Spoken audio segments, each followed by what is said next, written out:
2011년도 답사한 곳을 오늘 말씀드리겠습니다. 경상남도에 거북이 같은 큰 바위가 있는데 그 바위 뒤에 안장한 묘가 있다. 묘가 안장되어 있는 곳에서 주변의 산을 살펴보면 자청룡과 우백호는 이곳을 잘 보호하는 형세로 산이 잘 어울려져 있다. 풍수학을 연구하는 자는 누구라도 명당이라고 말을 할 수 있는 땅으로 보여진다.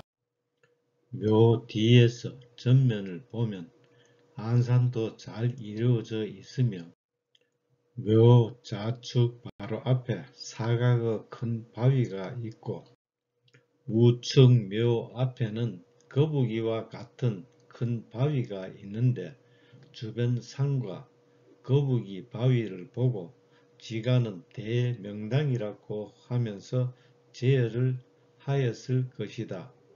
풍수학의 이치는 묘를 안장하고 난 후 후손에게 자손이 그 무덤의 은덕을 받아 살아가는 이치이다.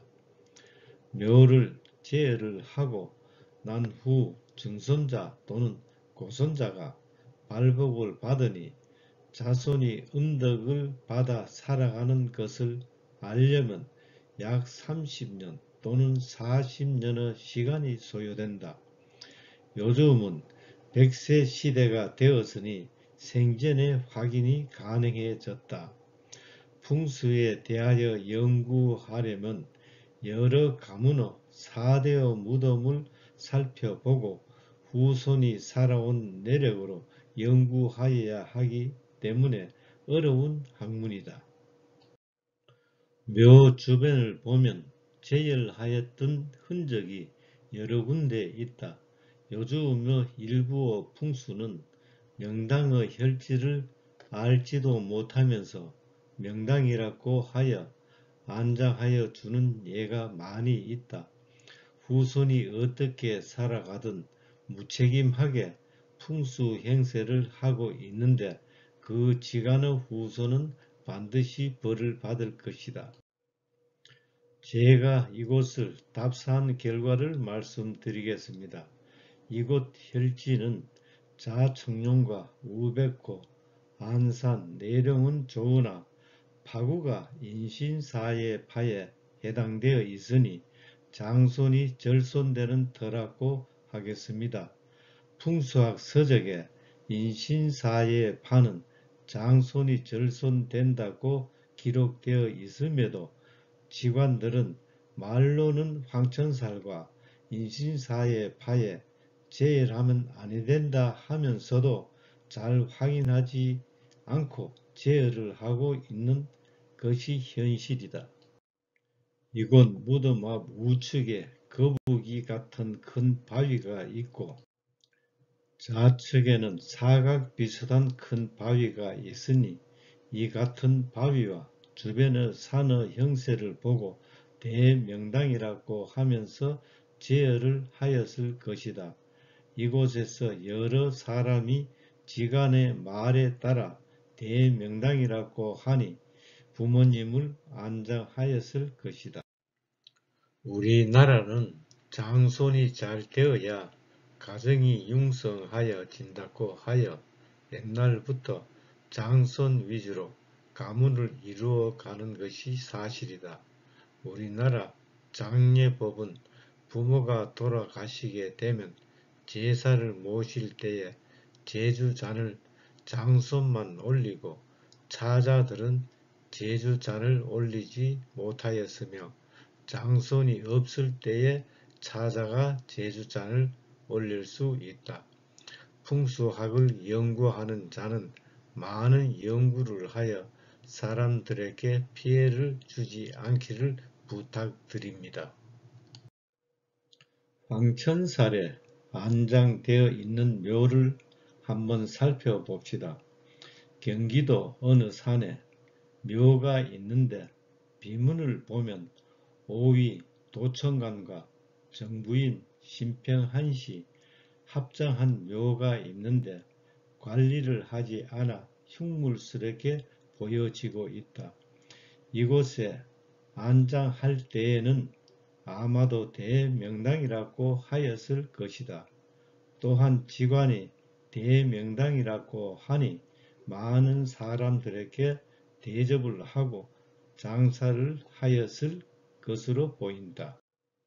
이 부근에 무덤이 몇 기가 더 있는데 아마도 한 가족의 묘 같다. 그러나 이곳은 황천살에 안장되어 있기 때문에 후손이 절손되었다. 아무리 자손이 많아도 황천살에 안장하게 되면 그 후손이 절손된다. 요즘 사람들은 조상의 무덤에 대하여 관심을 두고 있는 자가 적고 대부분 사람들은 조상의 음덕을 믿지 아니하고 있는 것이 현실이다. 저는 여러 집 가문의 조상의 무덤을 답사하여 황천살에 안장하게 되면 그 후손이 절손된다는 것을 확인하였습니다. 주변에 유씨의 무덤 한이가 있는데 아마도 그 후손도 절손되었으리라 생각됩니다. 황천살에 한 분이 안장되면 그 후손이 다른 곳에 안장하여도 역시 황천살에 안장되는 예가 많이 있다. 풍수학을 연구하는 사람은 먼저 많은 묘를 답사하고 황천살에 대하여는 직관이 꼭 알아야 한다. 황천살을 모르고 묘를 안장하여 한 가정의 후손이 절손된다는 것이 얼마나 마음 아픈 일인가 생각을 한번 하여 보기를 바란다. 요즘 일부 사람들이 부모의 묘를 이장하여 그 덕을 보려고 하는데 있을 수 없는 일이다. 후손을 위하여 이장은 할 수는 있으나 본인이 금시 이득을 취하려고 하면 아니 된다. 좋은 길지를 득하여 이장을 하였더라도 이장을 하고 그 후손이 바로 이득을 보지 못하고 그 음덕을 받고 태어난 자가 잘 살아가는 이치이다. 그러나 사람들은 이를 모르고 즉시 이득이 얻어진다고 생각하고 있다. 이로 인해 이장을 하고 피해를 보는 사람들이 있는데 특히 우리나라 정치인과 재벌들이다. 이장은 아무 때나 하면 아니 된다. 옛말에 10년 대길이란 말이 있다. 실제로 이장을 하려면 풍수학 서적에 기록되어 있는 길이를 잘 택일하여야 한다. 길일은 몇 년 동안에 몇 번 정도 길일이 있는데 요즘은 길이를 무시하고 손 없는 날로 정하여 이장을 하고 있다. 이는 절대로 하여서는 아니 된다.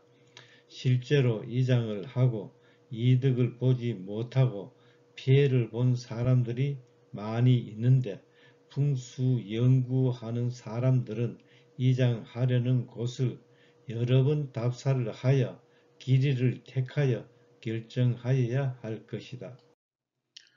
가히 대부, 행, 용양휘, 부옥은 오무선과 숙부인 안동김씨와 합장한 묘 그리고 주변에 몇 기가 묘가 더 있다.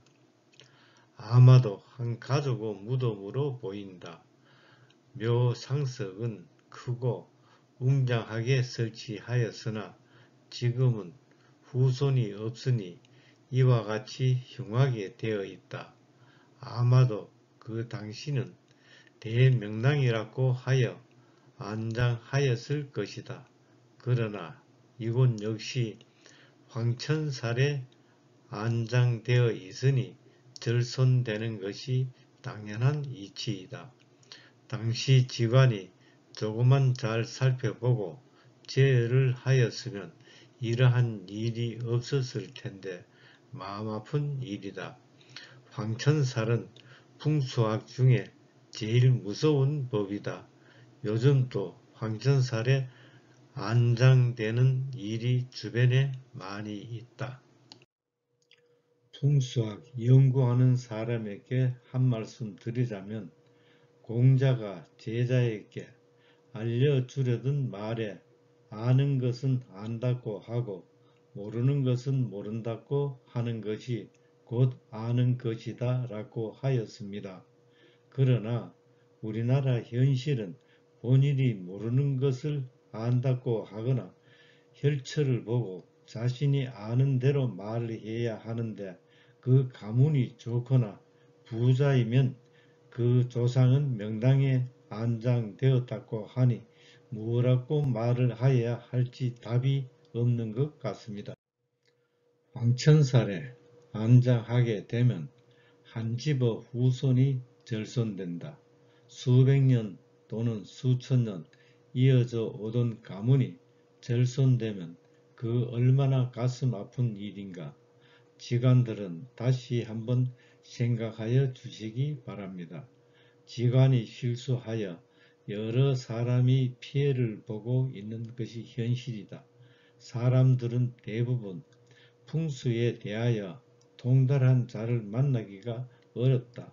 그리고 풍수학 서적이 많으니 그 많은 책을 보고 연구한다는 것은 더욱 어려우며 또한 스승을 잘 만나야 하는데 스승 역시 어떠한 사람이 통달하였는지 알 수가 없으니 본인 스스로 남에게 피해 주지 아니하고 적덕을 쌓으면 좋은 지간을 만나지리라고 생각됩니다.